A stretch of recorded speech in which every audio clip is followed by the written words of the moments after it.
राजस्थान, छत्तीसगढ़ और मध्य प्रदेश के चुनाव से फ्री होने के बाद एसआर के तिगड़ी एक बार फिर से एक्शन मोड में आ गई है।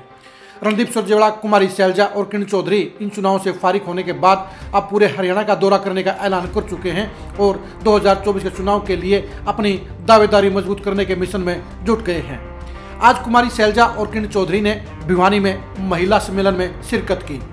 सुविता मान द्वारा आयोजित इस महिला सम्मेलन में हजारों की संख्या में महिलाओं की हाजिरी ने जहां किरण चौधरी और कुमारी सैलजा के कंधे मजबूत करने का काम किया, वहीं यह भी दिखा दिया कि महिलाओं के पैठ करने के मामले में भी अब ये एसआर के तिगड़ी काफी मजबूती से आगे बढ़ रही है। महिला सम्मेलन का सफल होना जहां श्रुति चौधरी की लोकसभा की चुनावी संभावनाओं के लिए एक पॉजिटिव मैसेज कहा जाएगा, वहीं यह लगातार दूसरा ऐसा प्रोग्राम है जिसे किरण चौधरी ने सफलता से अंजाम दिया है। आज सुविता मान की मेहनत पूरी तरह से रंग लाती हुई नजर आई, क्योंकि उनकी अगुवाई में भिवानी में पिछले कई सालों में इतना बड़ा महिलाओं का सम्मेलन किसी भी पार्टी का नहीं हुआ है। यह भी कह सकते हैं कि कांग्रेस की पॉलिटिक्स के अंदर लगभग 10 साल के बाद एक बड़ा महिला सम्मेलन हुआ है जिसमें इतनी भारी संख्या में महिलाओं की मौजूदगी नजर आई। कुमारी सैलजा और किरण चौधरी आज एक बार फिर से अटैकिंग मोड में आए। उन्होंने दो तरफा प्रहार करते हुए जहां बीजेपी सरकार की खामियों को उजागर करने का काम किया, वहीं 2024 में कांग्रेस की सरकार बनाने का दावा भी किया। खासतौर पर कुमारी सैलजा ने बीजेपी सरकार की नीतियों पर हल्ला बोलते हुए कहा कि ये सरकार न तो लोगों की उम्मीदों पर खरा उतरी है, न ही अपने चुनाव वादों को पूरा कर पाई है और ये सरकार जनविरोधी सरकार साबित हुई है। कानून व्यवस्था के मामले में भी कुमारी सैलजा ने बीजेपी सरकार की तगड़ी घेराबंदी की और प्रदेश की कानून व्यवस्था को लेकर बड़े सवालिया निशान खड़े करने का काम किया।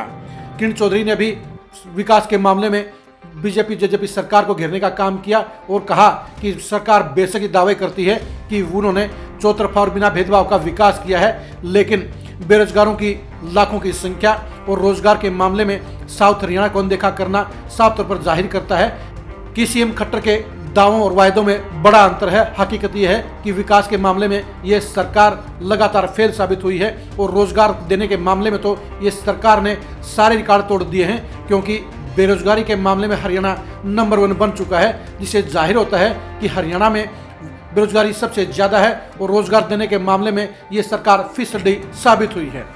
भिवानी का ये महिला सम्मेलन एसआर के तिगड़ी के लिए खासे मायने रखता है, क्योंकि एसआर के तिगड़ी अब चुनाव से फारिग होने के बाद अब 2024 के मिशन में जुट गई है।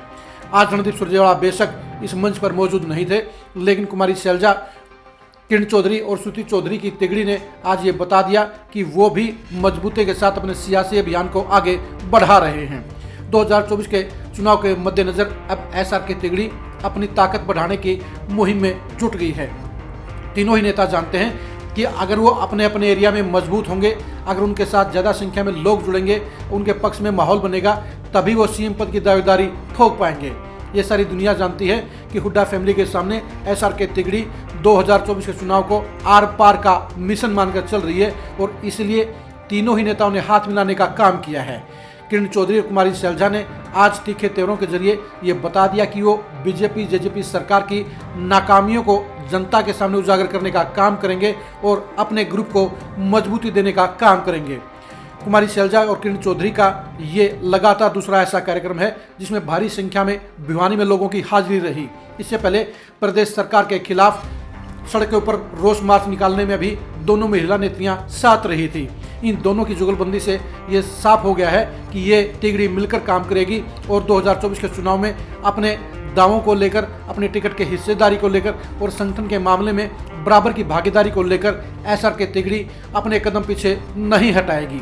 भिवानी में आज भारी संख्या में महिलाओं की मौजूदगी ये बता गई कि मौजूदा सरकार के खिलाफ महिलाओं में आक्रोश है, महिलाओं में नाराजगी है और कांग्रेस इसका फायदा उठाने का काम कर सकती है।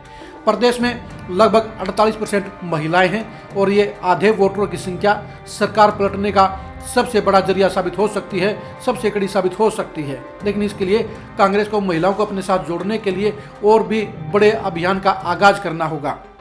किरण चौधरी और कुमारी सैलजा ने महिलाओं के साथ में ये शक्ति प्रदर्शन करके बता दिया है कि वो अपने अपने इलाकों में अब पूरी ताकत के साथ कार्य करेंगी और पॉलिटिकल तौर पर अपने खेमे के नेताओं को मजबूत करने का काम करेंगी। पूरे हरियाणा के हर हिस्से में सभी 90 विधानसभा क्षेत्रों में जाकर ये तिगड़ी अब पॉलिटिकल कार्यक्रम करते हुए अपने आप को मजबूती देने का काम अंजाम देगी। आज के कार्यक्रम से साबित हो गया है कि अब भिवानी महेंद्रगढ़ सीट के ऊपर भी कांग्रेस मजबूती से आगे बढ़ रही है। किरण चौधरी और श्रुति चौधरी के लिए इतनी संख्या में महिलाओं का आना एक पॉजिटिव मैसेज कहा जाएगा। श्वेता मैन जैसी नई नेत्रियों के जरिए भी कांग्रेस मजबूती हासिल कर सकती है। भिवानी महेंद्रगढ़ सीट पर जहां श्रुति चौधरी के लिए 2024 में एमपी बनना जरूरी है, वहीं कांग्रेस की सत्ता की वापसी के लिए भी इस संसदीय क्षेत्र में ज़्यादा से ज़्यादा संख्या में विधायक बनने जरूरी हैं। एसआर की तिगड़ी अब पुरानी फॉर्म में लौट आई है और अगले कुछ दिनों में पूरे हरियाणा में कुमारी शैलजा और किरण चौधरी के साथ रणदीप सुरजेवाला भी जुगलबंदी बनाते हुए नजर आएंगे और तीनों ही नेता एक प्लेटफार्म पर प्रदेश सरकार को घेरते हुए नजर आएंगे। अब देखने की बात यह है कि एसआर की तिगड़ी अगले कुछ महीनों में अपने आप को कितना मजबूत करती है, अपने आप को कांग्रेस हाईकमान के पैमाने पर कितना खरा उतारती है और प्रदेश की जनता को किस तरह से अपने साथ लामबंद करने का काम करती है। 2024 में एसआर के तिगड़ी के कामकाज को जानने के लिए आप खरी न्यूज़ के साथ बने रहिए। 2024 में एसआर के तिगड़ी के सियासी ताकत को जानने के लिए भी आप खरी न्यूज़ के साथ बने रहिए। 2024 में एसआर के तिगड़ी और हुड्डा फैमिली के बीच होने वाले सियासी घमासान को जानने के लिए भी आप खरी न्यूज़ के साथ बने रहिए।